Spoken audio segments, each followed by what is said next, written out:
Center for Urban Leadership. Urban Is that Leadership, right? yes. Wonderful.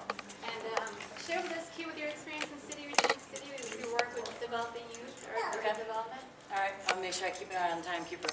She's been over here like flashing time, and we'll make sure we stay on time. All right, so my name is Q Nelm. I'm with the Issachar Center for Urban Leadership, which is underneath the umbrella of Mile High Ministries. I have been, my husband and I have been raising up Indigenous leaders, and let me clarify what I mean by that. Indigenous, as in people of color within the city, for 16 years for myself, my husband around 23 years now. And so here's kind of what we do, the gist of it, and I'm talking about raising up Indigenous leaders through creative ways, very innovative ways, because I'm also involved in a couple other nonprofits, which helps to employ the holistic person of the Indigenous leader. All right, so with Issachar, what we do is a live-in facility with a full-ride scholarship to go to college within Denver. Anywhere from Metro, Aurora campus downtown, for those of you who are local. Some have gone through DU, but they came in with a scholarship already with, for DU. CCD, community colleges, some art colleges, okay?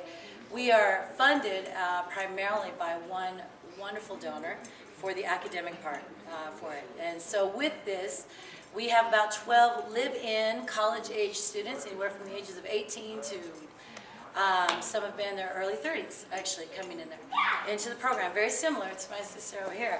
And so what ends up happening is we do spiritual formation. We have 5 components with them. We talk about community development. We talk about leading from below, which talks about our theology.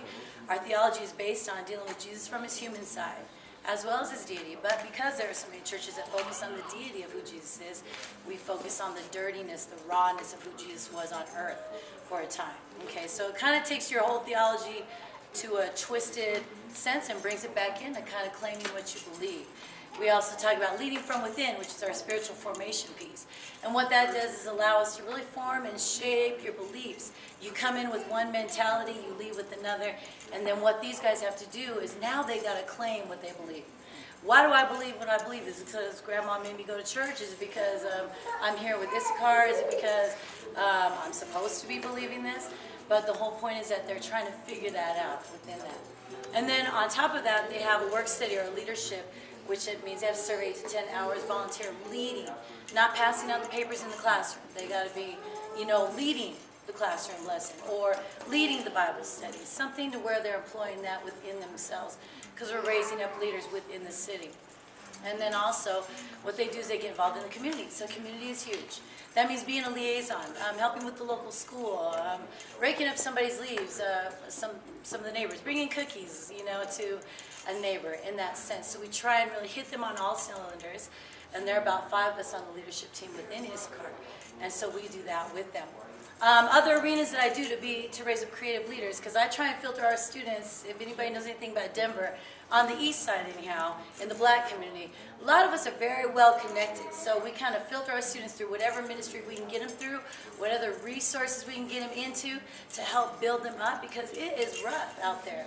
Our challenge, though, is that when we raise up leaders, there is nowhere to employ our young Indigenous leaders, and thus we lose them to other cities, to other countries, to other places, because as I raise up young Indigenous leaders, there's nowhere to put them. Nobody can afford to employ them, for one, or 2, there's just nowhere for them, because a lot of the ministries, to be honest with you, and I hate to use the terminology, but I do, and not to be racist, is pretty much white run, and then a lot of times my students don't see people that look like themselves as an older version. One of the things I teach them is that if you cannot see yourself represented at an older age, most likely you're not going to stay at that church, stay within that organization, be a part of the makeup, be a part of the fiber and the heart process of whatever that ministry is. So what I've tried to do is have other platforms for them to lead, take all the leadership skills that they've been taught from myself and others within the city, and one way has been bringing the performing arts. So I run a camp called Arts in the Hood. It's a performing arts Christian hip-hop camp in the summer for 1 week. And these guys teach a skill, teach a Bible study. They work with kids ages 4 to 14. And as well as that, they also will create and exegete the Bible so they can actually work with kids with the Bible, teaching them what God's perspective is on the world, any age from 4 on up to 14. So that's one way. Another way that I'm involved in the city and raising up our leaders is being involved in the education system. I'm a teacher mentor with a nonprofit called Colorado Uplift as well.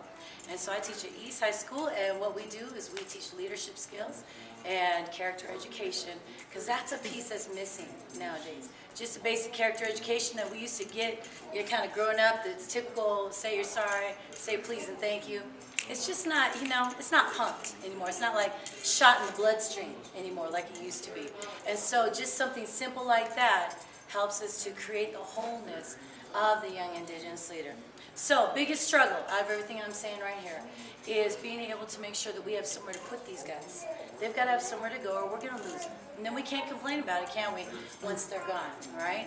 2 is making sure that everybody is taking part, no matter whether you're white, black, brown, mixed, polka dot, purple, or whatever else you want to call yourself, from that, and saying, hey, I'm investing into this young Indigenous leader.